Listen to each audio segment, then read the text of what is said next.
Hi. Today I'd like to talk about the importance of people being able to use computers in order to get and hold jobs.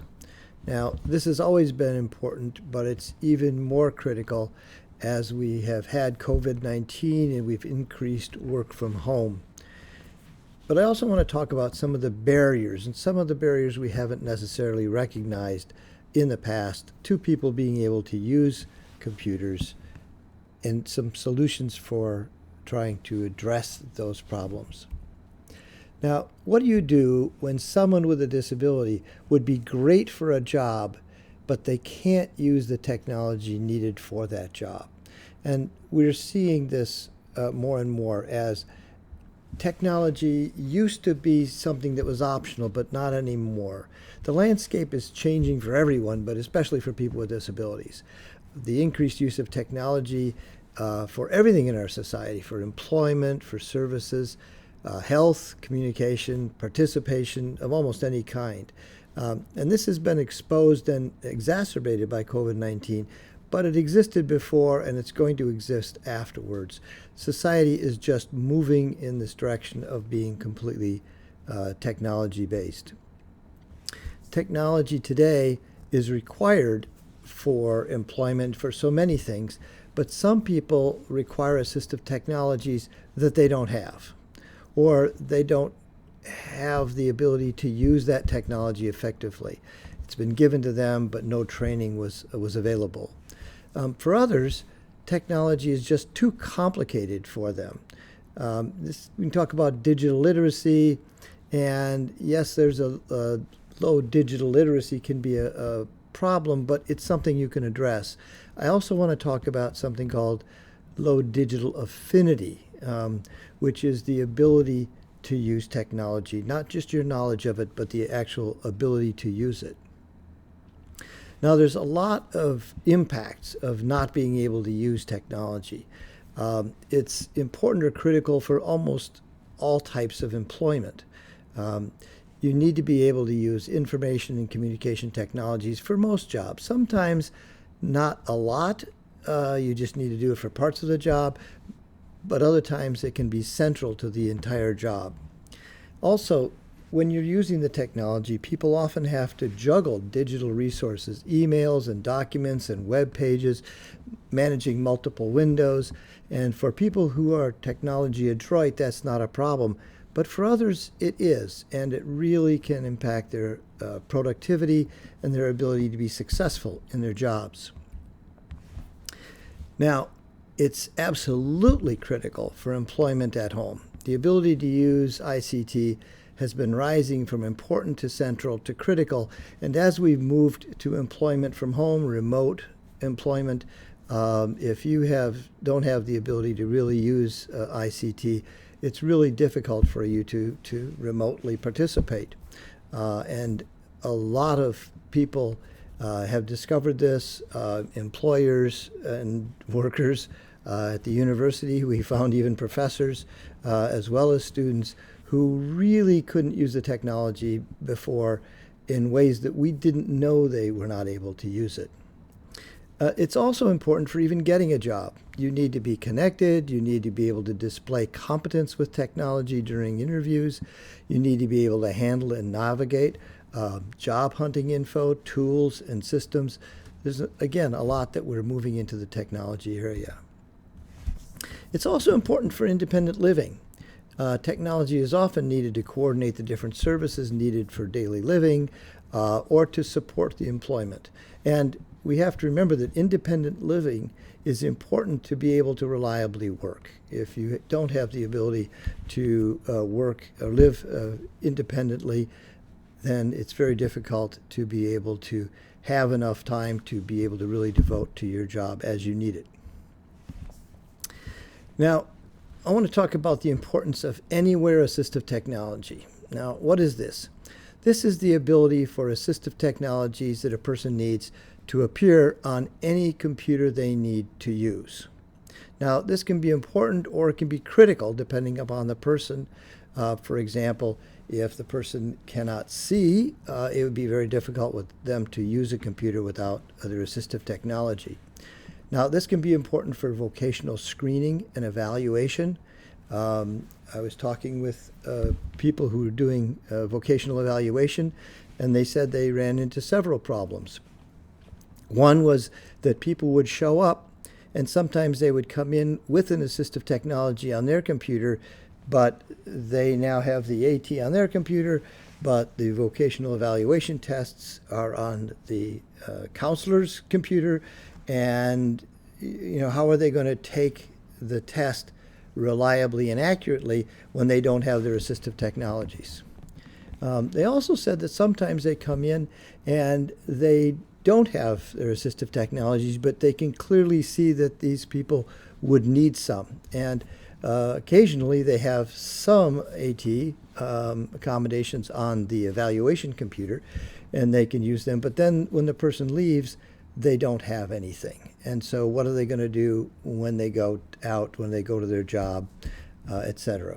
And when you're doing an assessment to figure out what people need to have, the ability to get it all set up for them, and then they leave, even if they go buy assistive technologies, who's going to then set it up for them at their job, et cetera? So these are a problem. Another place is internships or trial employments or probationary periods. Somebody is brought into an environment and they are kind of being evaluated. Internships are great ways for people with disabilities to prove their abilities, but if they come into an internship program and it's 2 or 3 weeks before the AT that they need can be in place on the computers, they're now way behind everybody else. They haven't been able to participate in the 3 weeks of orientation and the rest of this. It's really a severe barrier or a handicap to them in the way that it impairs their ability to be able to show their abilities in the workplace. And then also, when you start a job, you want to be able to start. If you transfer to a new job or anywhere there's hoteling where people, 10 people use 5 desks. And with COVID, they're now talking about doing more and more of that kind of thing, where you have a small number of workspaces and a larger number of employees who mostly work at home but come in occasionally, and they share desks. And if they share computers, but you need an assistive technology on your computer, which one are you going to have today? And is it going to have your technology on it? And then how does it get out of the way for the people who come in behind you that are going to be using it behind you? Now, the other thing is that it's not important that just somebody can use ICT. They've got to be able to use it effectively. If they're constantly lost, they're sort of superstitiously using the computer, they're barely hanging on, they could be perfect for the job, but perform poorly if the ICT is too confusing or too difficult for them. And ICT is so central to so many jobs that even when the essence is people and non-technical aspects, so the job is human relations.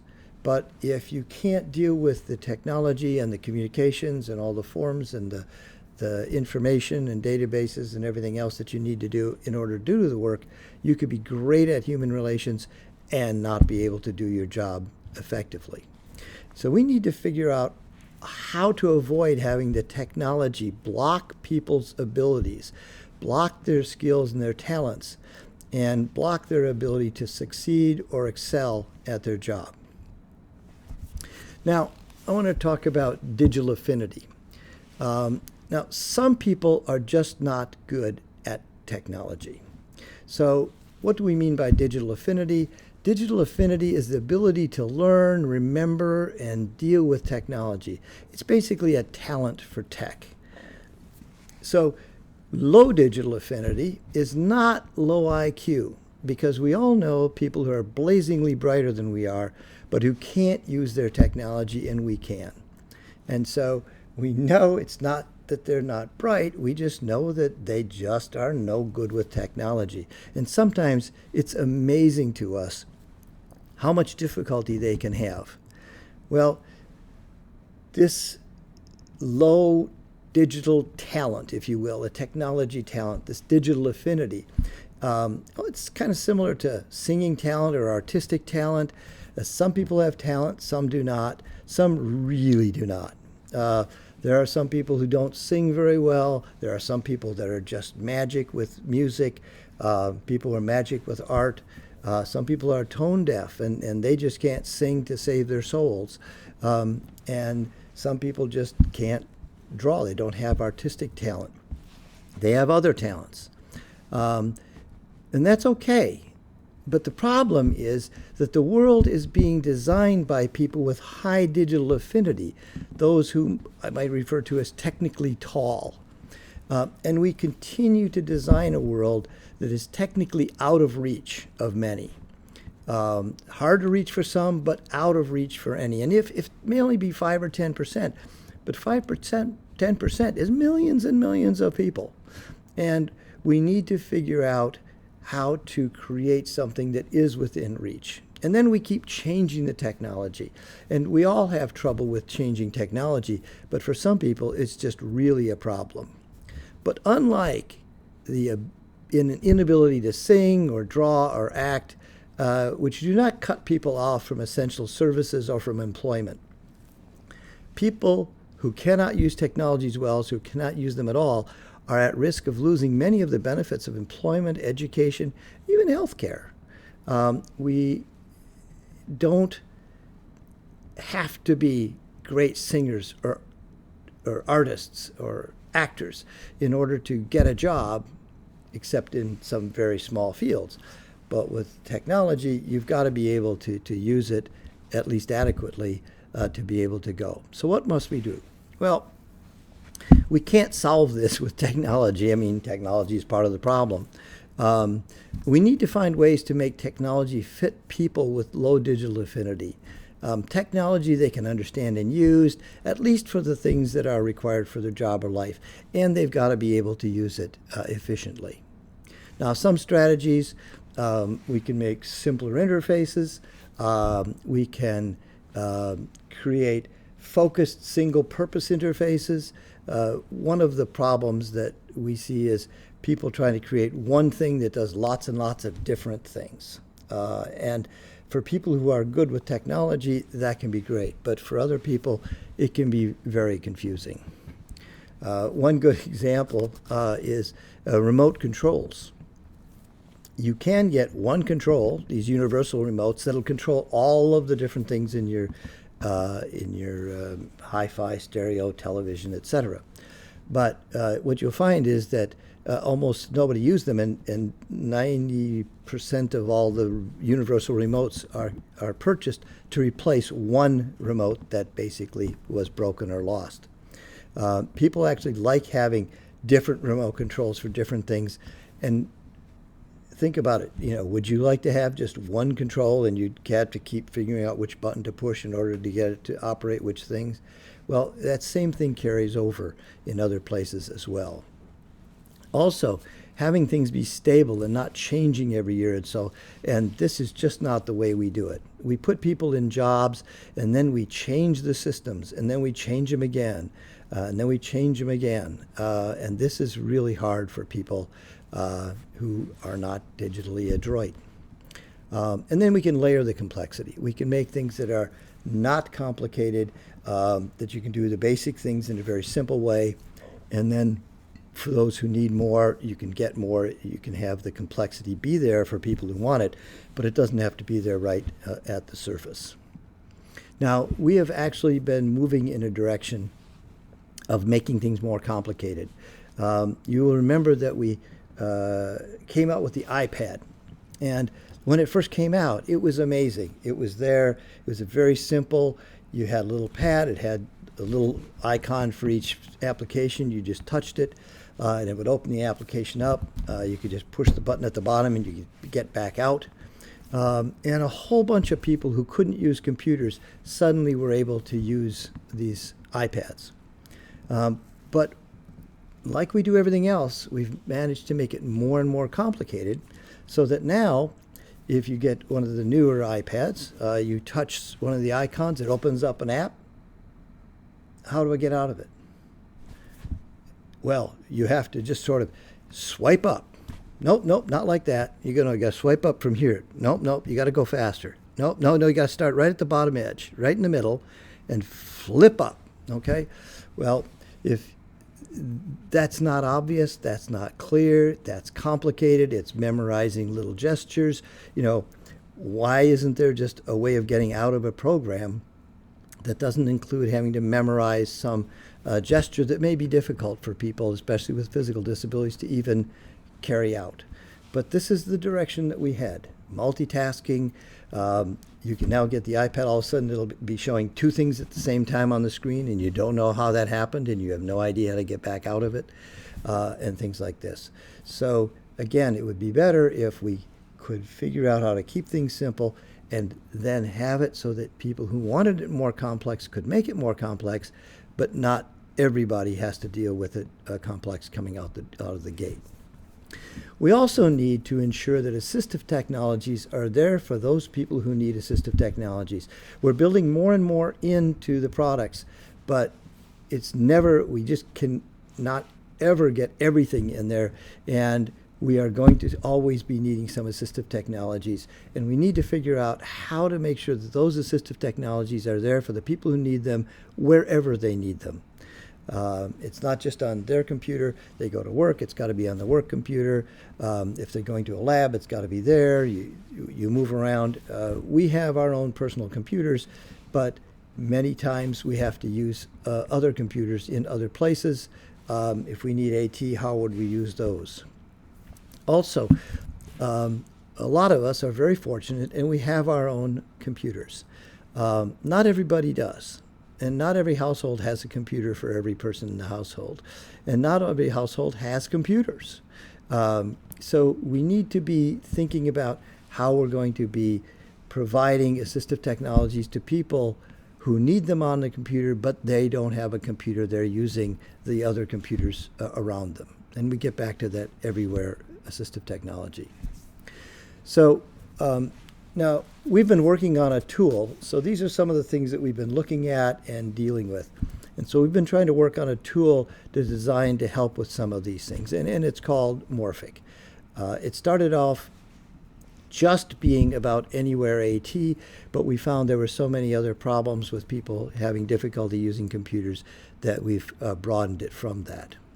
Now, Morphic is an open source extension to the Windows and Mac OS, the operating systems. And it provides anywhere access to assistive technologies. That is, it can allow any technology, any AT that a person needs to show up on any computer they need to use. As long as Morphic is installed on all the computers at a university or a company or a library, then someone who needs an assistive technology will be able to sit down at any computer, and the assistive technology that they need would show up on that computer, and it would be set up for them. It also makes it easier to access the features that are built into the Windows and Mac. So there are many accessibility and usability and other features that make the computer easier to use. But most people don't know where they are. They're buried in control panels that people are either don't know they're afraid to go in there, it's too confusing to find them, they're afraid they'll mess the computer up. The number of times we've heard people say that they were afraid to do things because they thought they would break the computer. We heard this first in American Job Centers, and we said, oh, well, yes, I'm sure that's, that they just don't know much about technology. Then we heard it at the community colleges, and we said, well, that's kind of surprising. And then we heard it from students at our university, our research university, the major research university for Maryland, and we hear it from students there too. There are a lot of people who are afraid of doing anything on the computer that's not just really the very basic kinds of things, because they're afraid that they will do something to hurt the computer. So we need to figure out how to make it easy to discover and to easily activate the accessibility settings and the usability settings in computers, and so Morphic helps with that. And then for some people, it's just too complex. And so can we figure out how to create something that is really customized and simplified. So we have the ability to create personalized, we call them morphic bars. And you can create them for yourself or for family or friends or for clients to make the computer simpler to use. So let's see what that might look like. So so here is a morphic bar that might be used by someone who is older. And I'll just use this one as an example, and then we'll talk about one that might be used for more employment. But here's one that you can just click on this, and there's photos of the grandchildren. And when they want the weather, they can just click on weather, and there they have the weather app. They want to make a call. We've had people talk about trying to get onto a Zoom call with the family, but every week it takes 20 minutes for grandma to get hooked up and into the call. So they always start 20 minutes early to get her into the call, so when everybody else joins, she's there. And it's not just once or twice, it's every week. But she could have it that she just clicks, and it not only launches Zoom, it drops them right into the call. So I'm in the Zoom meeting here that I'm supposed to be in, one click. The person wants to be able to make a call, and you'd say, well, we have Zoom and they can make Zoom calls. But you push it, you launch Zoom, and then, Skype, you launch it, and then you have to be able to find the name, and then you have to remember to click on the little icon in the corner, and then you got to be able to drag it down and select call, and that's too complicated. You can make it so they just click once, and bingo, they're there. It just says start the call.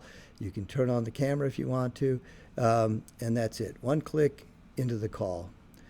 People who would like to attend worship service on Sunday, they can't get to it.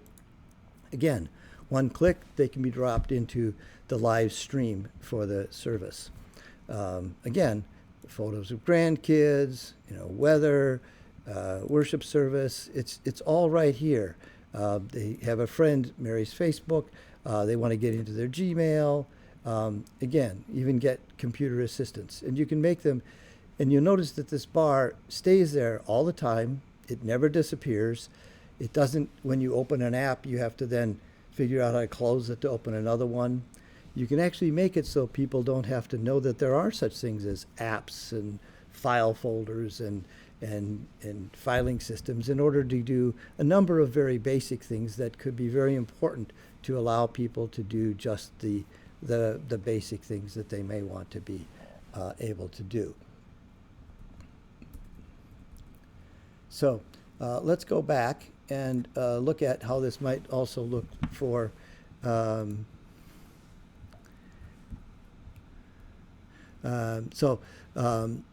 this is the independent living one that we sort of talk about. And again, these buttons can all be changed to be whatever would be helpful for someone to help them in terms of doing independent living or communication if that's important. But for employment, for example, you might have a morphic bar that provides things that are needed for a job. So people that have trouble navigating all of the different parts of the computer, for example, this could instantly allow them to jump between tasks. So here's their email. This is where they would click and they would get all their incoming things they have to work on. This would be where they would click for a knowledge base to look up if there's exceptions, how do I handle exceptions? And so you just click on this, go back to your incoming processes, go back here, go back to email. You have to call somebody, you click here and you drop into accounts. So people that might have trouble or be slow in navigating the different parts could more easily do that. This can allow them to reduce time switching between them by just being able to easily click between them. You could have things to facilitate if they're supposed to be tracking their time. You can have a button that causes focus by turning off all of the things that are distracting to allow someone to better do their job if they have trouble with focus. When they have a question, you can have it so that they have the support, the computer assist, the tracking, the people they need to get hold of, and it allows a company or employees to create different jobs, different bars for different jobs. So you could even have it that you put all of these on when they're doing one kind of a task, and when they're doing a different kind of a task, you'd have a different set of buttons down here that, again, would just open up what you wanted to, as you saw before. Now, we're also looking at things like this to just put into libraries and American Job Centers and things. And this is, again, this is just another version of the Morphic bar, but this is sort of a standard one that would be on any computer, so that people who come in who may have trouble seeing things, you can make everything on the screen larger. You can pop up a magnifier if you need it. You can select any text in any application anywhere on the computer and click Read Select, and it'll read to you. And again, you could put these on the custom bars that you made as well. This is sort of one here. For the AJC, they asked if we could add a couple other buttons, and so they asked for if we could have one for the USB drives. People will come in with a USB and they plug it into their computer and it's got their resume on it, and then they have to go find somebody because they don't know how to try to find it. You know, it's on there. How do I get to it? And it's not really, you know, very easy. It's, you know, File Explorer. If you know to do that, and then you launch this, and then you have to go down and try and find, you know, this PC, and then you have to try and find of all these things on here, you know, where is it? And it's on here someplace, but you know, it's difficult to find where on earth that particular thing that you're looking for is, that USB drive. And the idea is that you could just come in, you just click open, and it opens the drive right away. So I just click like this, and bingo. You see the USB drive is here. There's my resume. I can just click on it, and it opens it up in Word. I can then edit it. When I'm done, I close, and then I can just click eject, and I'm back out. I take my USB drive away. Also, they asked for translation tools for some of the things they had. So these are just things that can be done with Morphic. So again, some different cases as we sort of get to the end here, and that is vocational evaluations can be so much easier and accurate now because Morphic would let them, vocational evaluators, test clients with the best setup for them, because they would be able to bring whatever AT that person does. So a person comes in with a computer and they have their AT all set up on it. You can have Morphic take all the settings and AT, capture them on the person's personal computer, and they can sit down to the main computer and be able to apply it so that it would automatically cause the AT that person needs to show up on the test computer, set up and configured just the way it would need to be for that person. Also, if they come in and they don't have AT, they would be able to set it up. They could help to adjust things so that it worked well for the person. And when they were done, they could capture it and say, here, you can go home and set up your computer at home the same way I had mine set up here, or the one at work. Here's someone who talks about their internship. So at their first, and these are all not real people you see on the screen, but these are all real stories of problems that people have had. People who go to the internship and it takes them 3 weeks to get a computer set up. And with Morphic, it can do it in as little as 1 to 9 minutes, to depending upon how many pieces of AT you need to have installed and configured. And the whole computer, not just the AT, but the whole computer can be set up to be configured for the person in terms of the accessibility and usability features. People who have to use loaners. And again, there are parts of the country where there are few computers in the homes. There's little internet connectivity, that the people need to be using computers at community centers and schools and places like this. And if they need AT, how are they going to be doing that? At our university, they loan out computers. Before COVID, they would loan them out for just a few days, and you had to bring them back. You could take out another one, but if you need AT, what are you going to be doing? So the ability to have it show up on whichever computer that you need to use and to be configured so that you can use that computer. And again, any computer that this person would pick up then would be their computer because it would be set up with the AT and all of the settings that they would need to have. One of the things that we found was we were very surprised at the community college how many people just were failing out of English class. They were failing out of classes that had nothing to do with computers because they couldn't use the computers.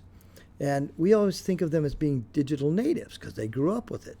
Well, many of them are digital phone natives.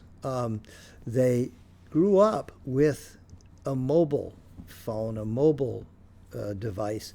When they sit down to a computer like they need to have for employment, Windows computer, for example, it looks nothing like a phone. It works nothing like a phone. Even the same applications don't look anything like they do on the phone. And they have no idea how to navigate and how to use these systems. So again, we need to be thinking, those of us who use both desktops and phones and stuff, it all seems like kind of the same. You say, oh yeah, they have two different interfaces, but yeah, it doesn't bother us. Well, it doesn't bother those of us who have high digital affinity or even average digital affinity or even not quite even average digital affinity. But how about the people who have low, very low, and very, very low digital affinity? They just have trouble using computers. Now, those of us with have high digital affinity, we get confused. The computers, they change things, they move things around, they redesign the interfaces on us, and we get lost and we find our way through it. And if that's what it's like for those of us with all of the horsepower we have and the digital affinity that we have, what's it going to be like for the people at the other end? And what can we do to try to make things simpler or to set it up? Again, I want to emphasize that people can be really successful at a job and fail if they have to do the job. If I told you that you had to do, if you're right-handed and you had to do the job left-handed, if I told you that you had to wear somebody else's glasses, if I told you that you had to do everything sitting backwards in your chair, I mean, there's all sorts of things that can block you from being able to do your job. Well, technology can block people who have trouble using it from doing their job, no matter how talented they would be at their job. And that is a problem. So what does Morphic do? Morphic provides an AT Anywhere capability, which means it allows any AT that a person needs to show up on any computer that they need to use that has Morphic on it. So Morphic is the one that you saw. This one is called Morphic Basic. And I'll just do that so it gets back to be the basic one. And this one has the full capability to do the transfer. It also has some other things besides just these features. For example, I can come up here and here's more settings to make the computer easier to use. So things like changing the mouse settings, changing the size of the pointer, keyboards, changing the language, all of the accessibility options. So these are all here. They're not on the bar because these are things you normally would just do once. And so the things on the bar are things that you would do often. Stopping the key repeat if you need it. We also have other resources. If you click here, it'll take you off to a web page and talk to you about all sorts of other kinds of things besides Morphic that you might be able to use to make the computer easier to use. And this is also where you can apply a changing or save your setup from one computer and then go to another computer and then apply that saved setup to the other computer. So that's all built into Morphic, and this is free.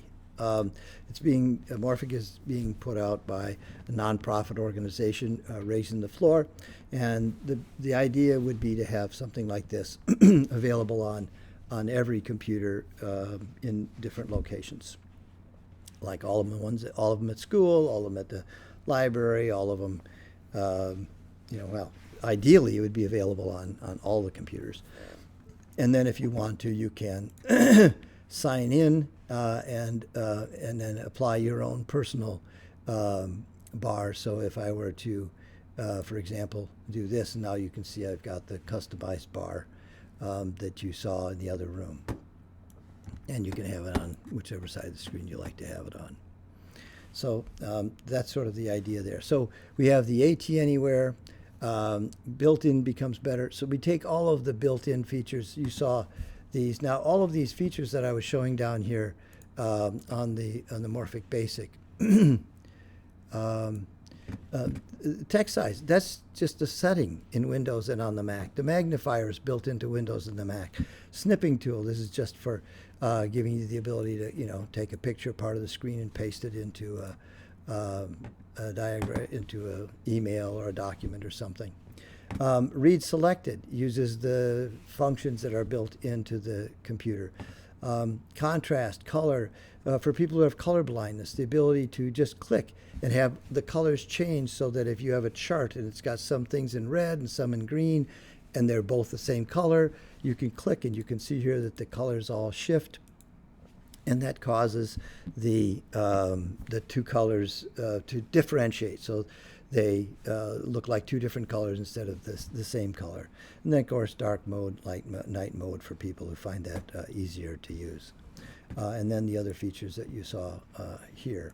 So the goal is to take the built-in features and make it easier to find them, to activate them, instead of being able to, like all of these things, if I right-click here, I can go back and I can show you that this is actually a setting that's buried back in the control panel here, along with all the rest of this, except it's hard for people to find and dig through, etc.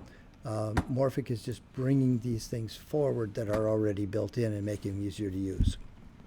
And you can bring forward, with the custom bars, you can bring forward just the things that people need and leave the rest behind. So you can have just the things that different people need be at their fingertips.